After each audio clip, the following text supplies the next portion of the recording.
দ্বিতীয় পর্যায়ক্রমিক মূল্যায়নের ঠিক পূর্বেই আবারও একবার আমরা কাজী নজরুল ইসলামের লেখা প্রলয় উল্লাস কবিতার ওপর থেকে এর আগেও আলোচনা করা হয়েছে এরকমই একটি প্রশ্নের উত্তর আলোচনা করব।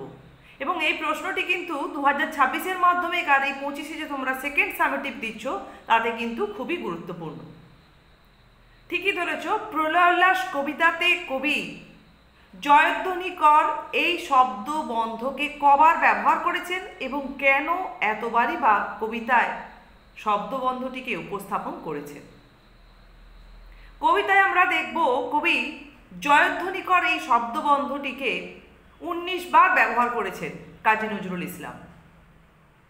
এতবার ব্যবহার করার পেছনে প্রধান যে কারণ, জয়ধ্বনির ওপরে কবি গুরুত্ব আরোপ করতে চেয়েছেন। আসলে এই জয়ধ্বনির পেছনে রয়েছে প্রলয়ের মধ্যেই নিহিত থাকা উল্লাস বা আনন্দের কারণে। কবিতায় কবি কাজী নজরুল ইসলাম এই জয়ধ্বনি করে অন্তরের সম্ভাষণ বা অভ্যর্থনা জানাতে চেয়েছেন।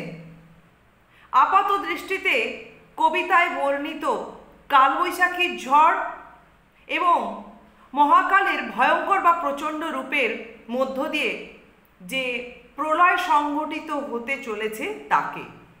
আসলে কবি আপামর ভারতবাসীর, পরাধীন ভারতবাসীর মনের মধ্যে ব্রিটিশ সাম্রাজ্যবাদের বিরুদ্ধে যে বিরোধ ঘনীভূত হয়েছিল বা পুঞ্জীভূত হয়েছিল তাকেই এখানে সাদর সম্ভাষণ করতে চাইছেন এই জয়ধ্বনির মধ্য দিয়ে।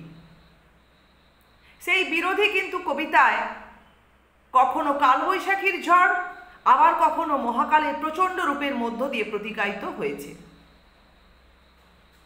আবার এই প্রলয় দেখে এই ধ্বংসের যে চিত্র, ভয়ঙ্করতার যে চিত্র যেন আপামর ভারতবাসীর মনের মধ্যে কোনোভাবে ভীতি সঞ্চার না করে, সে কারণেও কিন্তু এই জয়ধ্বনির কথা বারবার কবি কবিতায় উপস্থাপন করেছেন।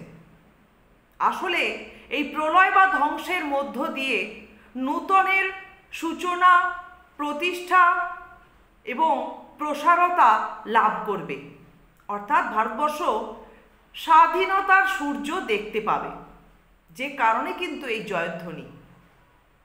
তাছাড়া তখনও পর্যন্ত ভারতবর্ষের যে সমস্ত ভারতবাসীরা ব্রিটিশ সাম্রাজ্যবাদের বিরুদ্ধে বিরোধ গড়ে তুলতে পিছিয়ে ছিলেন, আসলে যারা জরায় মরা মুমূর্ষু, তাদের মধ্যেও এই উদ্দীপনা সঞ্চার করতেও কিন্তু জয়ধ্বনি করার কথা কবিতায় বারবার উপস্থাপিত হয়েছে। সর্বোপরি কবি ভারতবাসীদের মনের মধ্যে পুঞ্জীভূত এই বিরোধটাকে আরও প্রবল রূপ দিতে গিয়েই কিন্তু কবিতায় জয়ধ্বনির প্রসঙ্গটা বারবার উপস্থাপন করেছেন। এভাবেই আমরা দেখব কবিতার মধ্যে এই জয়ধ্বনি করার ব্যাপারটি তাৎপর্যমণ্ডিত হয়ে উঠেছে। এটা গেল আজকের জয়ধ্বনি করার কারণের উত্তর। উত্তরটা কিন্তু 5 নম্বর অর্থাৎ রচনাধর্মী প্রশ্নের মতো করেই আলোচনা করলাম। আশা করছি তোমরা এই বড় প্রশ্নটি যদি তৈরি করো তাহলে সেকেন্ড সামেটিভে কিন্তু অতি অবশ্যই যেমনই প্রশ্ন থাকুক না কেন এই জয়ধ্বনি করা নিয়ে তাহলে তার উত্তরটা ঠিকঠাক নির্ধারণ করে লিখতে পারবে।